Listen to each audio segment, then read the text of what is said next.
బంగారానికి ద్రోహం చేయడానికి నీకు మనసు ఎలా వచ్చింది రా?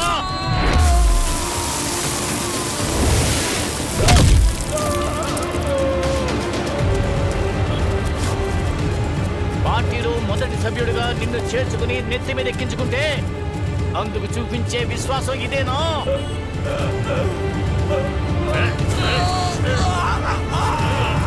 అయ్యగారు మన నాయకుడే నన్ను ఇలా చెప్పమని చెప్పారు.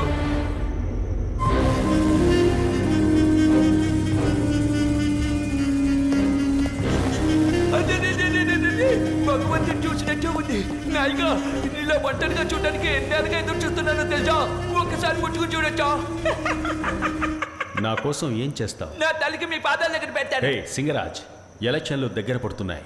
మినిస్టర్ మోహన రంగం అతన్ని వెళ్ళి కలు. 1 కోటి రూపాయలు అడుగు, నీకు తనిస్తాడు. నాకు విశ్వాసంగా ఉన్నవాడు తన పార్టీలో చేరితే అది వాళ్లకు బ్రేకింగ్ న్యూస్. ఎందుకు నాయకదంతా? ముందు వెళ్ళి ఆ పార్టీలో చేరు. ప్రతి సభలో నా గురించి మాట్లాడు. అడ్డమైన బూతులతో తిట్టు. నా ఫోటోని చెప్పుతో కొట్టు. అదే నాయక, నేను ఇదంతా చేయలేను. సింగరాజ్, నేను ఎప్పుడు మీ పాదాల దగ్గరే పడి నువ్వు నా ఉంటాను. అభిమాన సంఘానికి పునాది రాయి.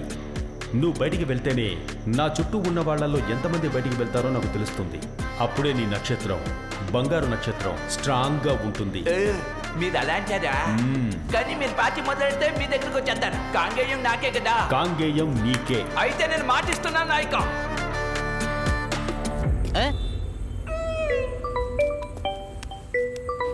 Leader phone. చెప్పు లీడర్. సింగరాజ్ నేను చేశాను చూడు, సింగరాజ్ గురించి మాట్లాడొద్దు. అన్నా నేను చెప్పేది. నీకు రాజకీయం తెలిసింది. అన్నా నేను చెప్పేది. నీకు రాజకీయం తెలిసింది.